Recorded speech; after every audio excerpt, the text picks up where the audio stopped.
Hello and welcome to Sunday Politics. Stormont's anti-poverty strategy is not fit for purpose, according to a leading children's charity. We have a leaked version of the draft report. We'll bring you the details and get political reaction. Also, will the Chancellor have any good news to announce on Wednesday? We'll hear the latest on the comprehensive spending review from London. And controversy over Winky Irvine's sentence has impacted confidence in the justice system, according to a senior police officer. We'll discuss that with the Belfast Telegraph's security correspondent, Alison Morris.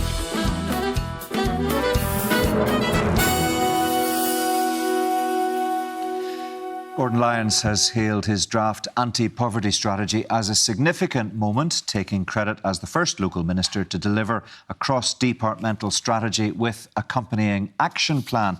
The First Minister said at the time it could probably go further. It hasn't been published yet, but we've obtained a leaked copy of it. In a moment, we'll get reaction from the Alliance Party's Sean Mulholland and from the SDLP's Mark H. Durkin. But first, this from Jane McCormack. After years of legal wrangling, the wait for an anti-poverty strategy seemingly ended last month after Stormont agreed one for the first time. The document will be published shortly and go out to consultation, and we will listen to the feedback that we receive, and I will then present a final version to the Executive for approval. The public hasn't in fact seen it yet, but some charities and campaigners have, and they're not impressed. Barnardo's has even branded the document not fit for purpose, adding, "It clearly shows that the government has committed no new actions or funding to tackle poverty in Northern Ireland. We have serious concerns that it will not make any difference to the lives of the children, families and communities that our organisations support every day, and we raised this with the Minister this week." Getting a grip on poverty isn't Gordon Lyons' responsibility alone, but his department did draw up the strategy, which is now the focus of such criticism. And that's before it goes out for consultation later this month. Jane McCormack reporting there. Let's get some reaction to that from Sean Mulholland and Mark H. Durkin. Welcome to the programme. Thanks to both of you for joining us. Sean Mulholland, first of all. Look, this is a 28-page document. I've got it in front of me here, divided into three sections: minimising the risks of falling into poverty, minimising the impact of poverty, and supporting people to exit poverty. It promised executive-wide action, including legislation on school uniforms, for example, on good jobs and continuation of welfare mitigations. What's your initial reaction to it? I think my initial reaction was that I was a bit disappointed. After the anticipation and the waiting for this anti-poverty strategy to get to us, we had a closed briefing session with our committee to show us and to talk through the document. I just feel that there's a lack of ambition there, to be honest. I think that we've waited so long for it, and in the context of the PAC report, the NI Audit Office's report on to poverty and child poverty in Northern Ireland, we're not seeing the recommendations and the lessons that were learned or should have been learned from the child poverty strategy making its way into this document, I feel. Gordon Lyons pointed out that all departments contributed to this. So that, of course, would include Alliance's Justice and DARA departments. So your party's fingerprints are all over it. And when you look at some of the strategic commitments, there's only two from DARA, there's two from the Department for Justice, whereas I know specifically that there are so much more programmes and work being done in both of those departments to actually combat poverty. So I just feel that there was a lack of ambition and a lack of accountability as well, which is again another recommendation of the NIO, the report that was said. There needs to be more accountability, there needs to be more cross-departmental working, and unfortunately working in an executive means compromise. It means working together as a collective. This isn't perfect, and it certainly doesn't go as far as I and colleagues would like it to go, but it's out there and hopefully it can be strengthened through consultation. OK, we'll talk about some of the context in which this document is emerging in just a moment or two, but I want to bring Mark H. Durkin in at this point. Trasa Canavan of Barnardo's NI, Mr Durkin, who's also the chair of the Anti-Poverty Strategy Group, said she has, let me quote her, serious concerns that it will not make any difference to the lives of the children, families and communities that our organisations support every day. Now, that is hardly a ringing endorsement. Do you share her reservations? Well, I wholeheartedly share those concerns aired by that organisation and by others who've been involved throughout the process or early on in the process of this strategy. And I think it's an insult to the sector, those experts, those academics, those charities, those people with lived experience who'd been brought in, who'd been consulted with, who'd given their expertise, given significant effort and empathy. And all of that, when I'm reading this document, appears, or well, certainly most of it, appears to have been left on the cutting room floor. I think it's difficult to convey the enormity of the task of tackling poverty, or indeed the importance of doing so. It's about more than getting more people more money. It's about tackling the impacts of poverty and the cost of poverty, the social cost to those affected by it, but also the financial cost. We're seeing how it impacts on people's housing, how it impacts on people's health outcomes, be that physical or mental health, on educational attainment, how it ties in with people's involvement with the criminal justice system, and the huge cost ultimately to the public purse and to everyone of not tackling poverty. I mean, the cost of child poverty to the economy here in the north is £1 billion alone. And I think it's easy for many people, maybe with more comfortable lifestyles, to switch off when they hear us talking about poverty and think, oh, that doesn't affect me. Well, it does. It affects all of us, and it's something we really have to get a grip on. The First Minister has said that this document could go further. This document should go much further, and it must go much further if we're to really get a grip on poverty and its impacts here across the north. Again, I want to talk about context in a moment or two, but I do need to pick up, because you raised this issue talking about the consultation process. Consultation process will begin very shortly, but in terms of the consultation that did or did not take place during the formation and the writing of this strategy, because Barnardo's is a leading anti-poverty group which has had no involvement in developing this strategy, as I understand it. To quote an individual from that, we haven't had any engagement with, either as individual organisations or as the anti-poverty strategy group, the Minister or his officials on the development of the draft strategy. I mean, that couldn't be clearer. Would you have expected more listening to the people who are campaigning against poverty in the drafting of this strategy?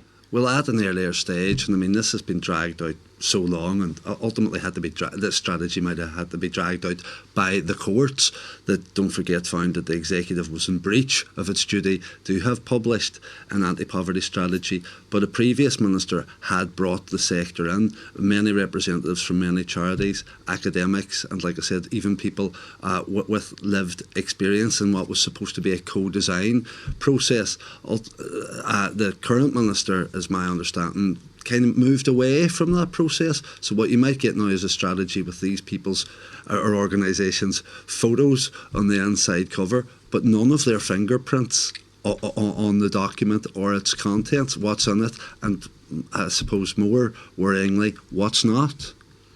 Yeah.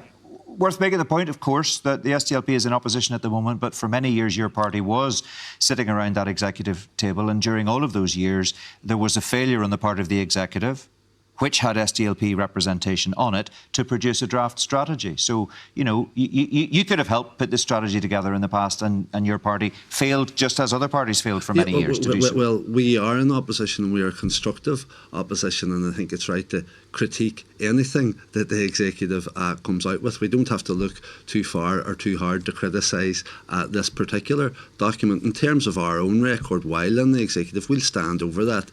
I mean, we had it was the Department for Social Development Ministry from 2007 to 2011, and in their times as Minister of that department, both Margaret Ritchie and Alex Atwood did much to tackle poverty. Obviously the problems have been exacerbated. We recognise that some of these things are out with the gift of the executive. We recognise the financial constraints that are on the executive. So there's going to be, I suppose, questions around the ability of the of the executive to tackle poverty. Right. But this document calls into question the appetite of the executive to tackle poverty, or if the executive really recognises the importance of doing so.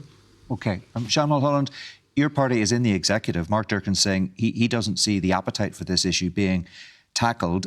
Is that a fair criticism from the official opposition? I wouldn't agree with that. I do think that there is an appetite for this.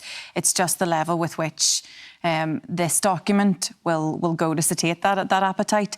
You know, I asked every department and every minister would they consider conducting an audit of the cost of poverty to their departments. I want to know the full impact on each department in Northern Ireland. We know that we have a really constrained financial position, but if we understand what we're putting into the system to try and mitigate the outcomes and the outworkings of poverty, then that's where we can start to invest upstream and actually see where the savings are. And that is absolutely fine in theory, but the context is absolutely critical here because there are several issues at play. First of all, it's a cross-departmental matter. Secondly, Stormont doesn't have full control of all the relevant levers. The money is very tight. We all know the money is very tight. We don't need to explain that to people.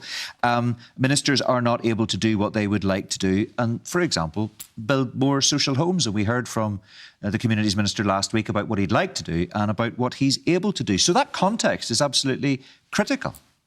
Absolutely, it is critical, and nobody is saying that we're not in a difficult financial position, or that there are things that we would like to do as an assembly that we're not able to do because of that position. However, there are ways that we can make efficiencies. We can stop the duplication of the work streams. We can use our data better to actually be able to target specific interventions, not just universal programmes like the ones that are mentioned in the document. We are looking for targeted interventions that use the data that tell us what families, what individuals actually really need, that's going to actually bring them up out of poverty, not just another talking shop and another strategy. Is that realistic, though, given the current funding envelope and the lack of multi-annual funding? That's one of the major criticisms of how we operate. We sort of limp from year to year in so many cases. And that's as a result of having had no government for so long. That's our political failure, and I think that everybody in the executive has to hold their hands up to that. Okay. However, we are moving into a multi-annual funding stream going forward, and I think that is going to help. OK, I just want to ask you about one particular issue. A DUP minister has been criticised for not engaging with anti-poverty groups in drawing up this strategy, but the DUP is also leading the charge against an Alliance minister's nutrient action plan, criticising him for not engaging with farmers. What do you make of that situation?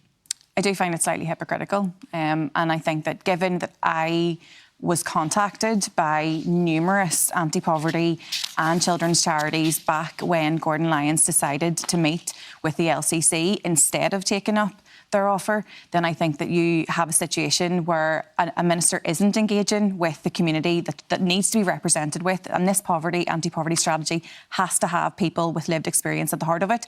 And from what I've seen, I don't think that's there. OK. We will leave it there, folks. Thank you very much indeed, and thanks to Jane McCormack, our colleague, for bringing this story into the public domain. And she has more information about the story over on the BBC News NI website. You can read that for yourself as of now. We would, of course, be keen to ask the Minister, Gordon Lyons, about his draft strategy, and there's an open invitation for him to join me in the studio. But let's get some analysis from the Belfast Telegraph's Alison Morris. I mean, it's a fascinating... the document's a fascinating read.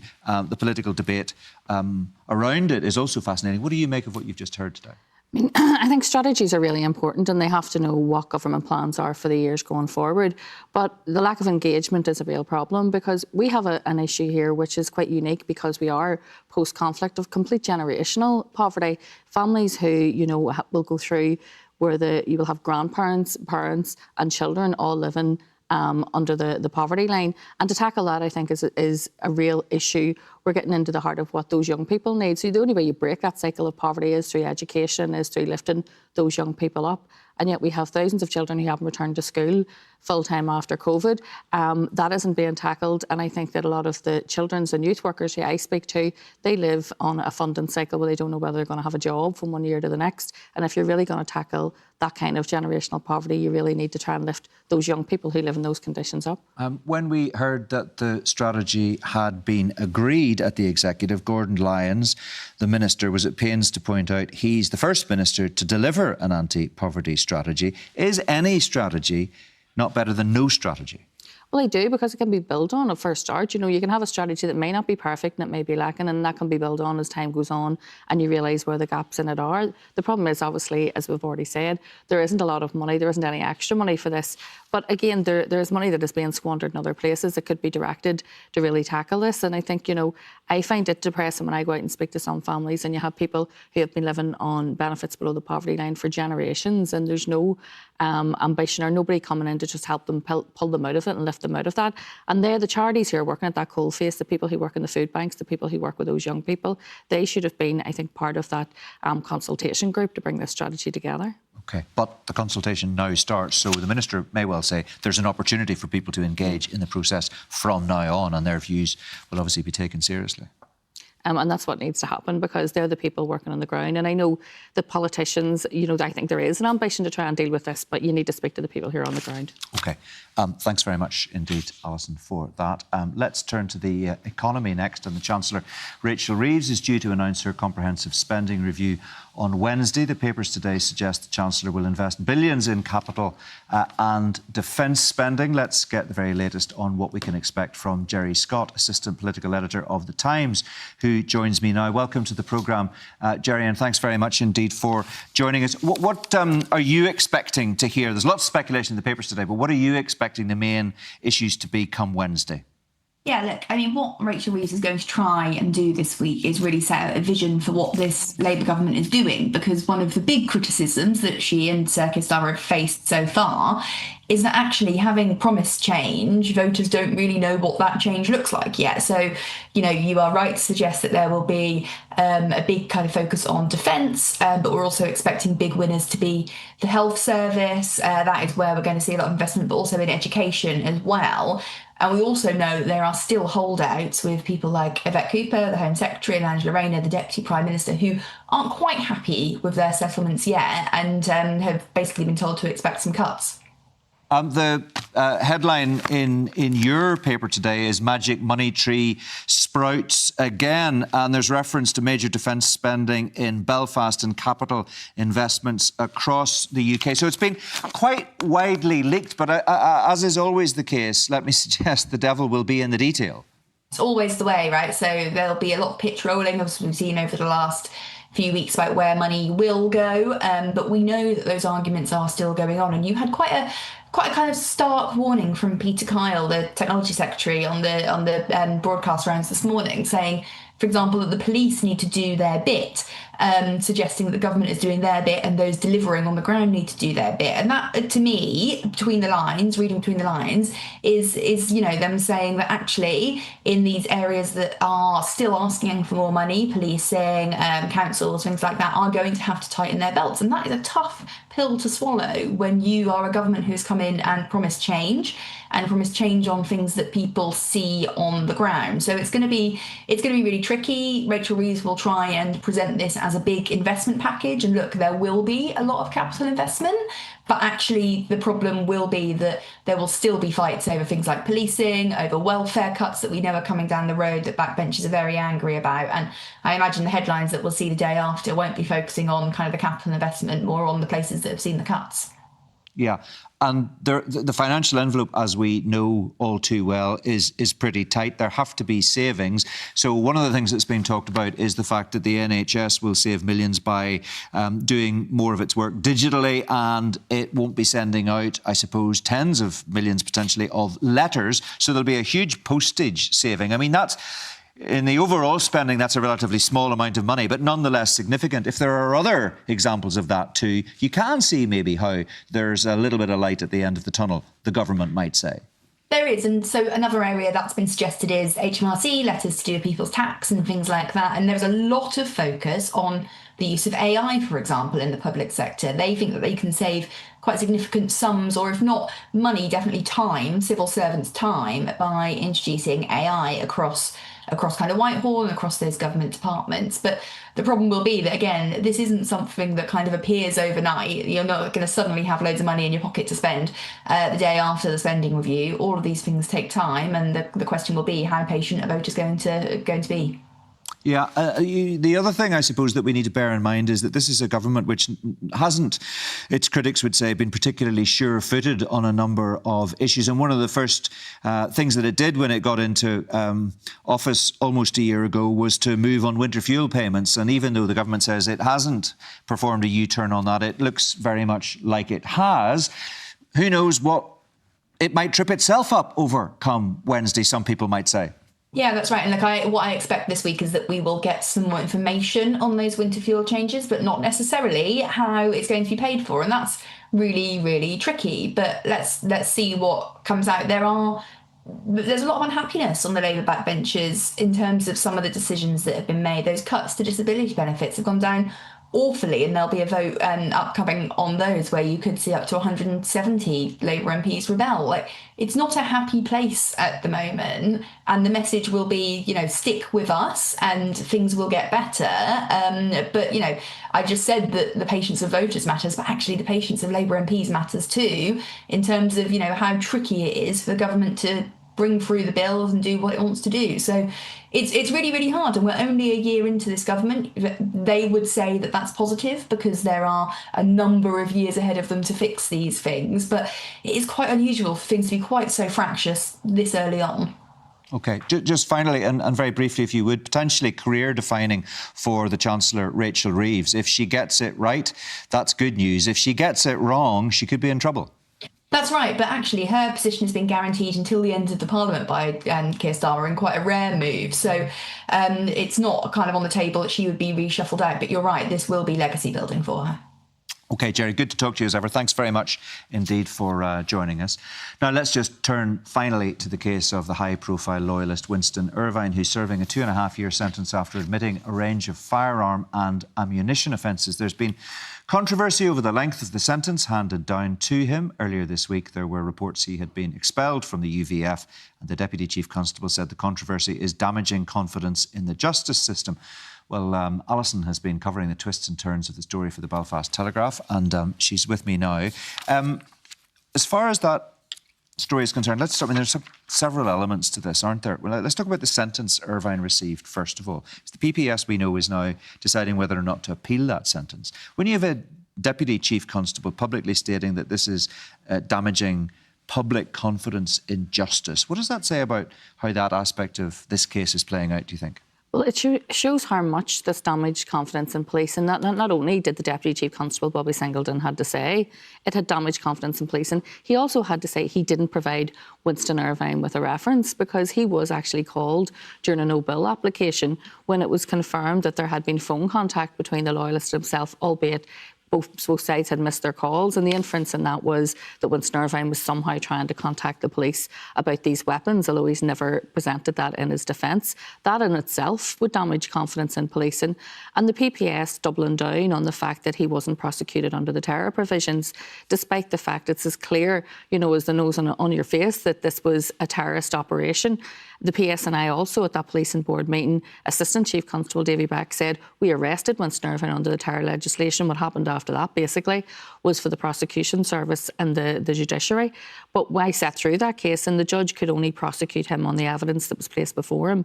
And the PPS have tried to explain why they didn't prosecute him under the terror provisions, but to the ordinary public and for people looking on, none of that seems to make any sense. Here we have a leading loyalist, a man who has been named by the BBC, by a Peter Taylor programme, as being a commander in the UVF, and yet he's prosecuted, and we're told there's no evidence that it was for terrorism purposes. He's clearly a complex character. He likes to describe himself as a trusted interlocutor in the peace process, but yet he's pleaded guilty to possessing firearms and ammunition in suspicious circumstances. He's admitted 2 counts of possessing a handgun without a certificate, possessing a prohibited weapon, and possessing a firearm without a certificate. How do you square that circle? And not only, you mentioned the 2.5-year sentence. He's not doing 2.5 years. He's going to do half of that 2.5 years, about 15 months. And had that been someone of a similar high profile from the dissident Republican side, can you imagine them getting a similar sentence and being spoken about in court as exceptional, which is how he was described? And to my The mind... judge will always say, of course, in a situation like that, that you've got to treat each case on its particular merits and demerits. They were treated separately because you can see that his co-accused didn't receive the same reduced sentence as Winston Irvine received. So clearly the judge was looking at the merits and he was looking at what was presented in front of him. And I wonder, you know, the great and the good who went out to give references for Winston Irvine to keep him out of prison for the minimum term, will they now acknowledge that they have also contributed to damaging confidence in police and in justice? And we do not know why he was in possession of that weaponry, because he refused to explain his actions to the court. So we don't know. Which should have been treated as an aggravating factor, and it wasn't. The fact that he gave no explanation as to what he was doing. What we do know is what was happening at that time. So we know this happened just a few months after that hoax bomb attack on Simon Coveney, where he had to leave an event in North Belfast. We know that the Chief Constable at that time said that that was a UVF operation from the Schenkel UVF, had organised that. And so we do know that there was tensions in around those Brexit negotiations. And for two senior loyalists to be moving guns from Larne up until Belfast, you can only imagine was linked to those tensions. And yet none of that was heard in court. So you've got to ask now, what's his current relationship with the UVF? Because on Friday, we had this claim from the historian Aaron Edwards that Irvine had been or is in the process of being expelled from the UVF. What do you make of that claim? Yeah, well, what I do know is that there was, prior to all of this, there was an internal investigation within the UVF into the behaviour of Winston Irvine. A lot of that was actually to do with his engagement with the British and Irish governments and promises and pledges he was making without the authorisation of other people within that organisation. There's also financial investigation. Winston Irvine benefited greatly from the peace process in terms of the amount of jobs and facilitation he received, but also there was illegal money running through there as well that he would have also been benefiting from, and there's an investigation into that.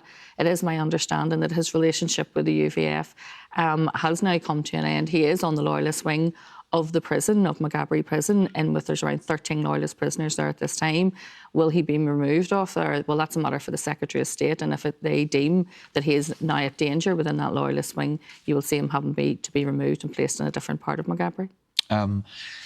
Is this an attempt, do you think, at some kind of damage limitation by the leadership of the UVF? Because that's been suggested from some quarters, that that might be what this is about. Well, he went from being the sort of golden boy of that organisation, meeting with dignitaries, meeting with the Irish government. We know the Irish government were paying for his degree that he was doing at Maynooth University as well. So he went from someone who we'd have seen in the company of senior diplomats from both the British and Irish government to someone who now very few people want to be associated with. And his circle is growing smaller and smaller. It's my understanding there's only around 1 or 2 people left within that section of loyalism who are still trying to defend Winston Irvine, and everyone else, I think, wants nothing to do with him. OK, we've about 30 seconds left, and I just need to put this final point to you. Wednesday's shaping up to be a red letter day for the GAA as far as Casement Park is concerned. Look, I drive past that derelict site almost now on an almost daily basis, and it is time that that stadium was built.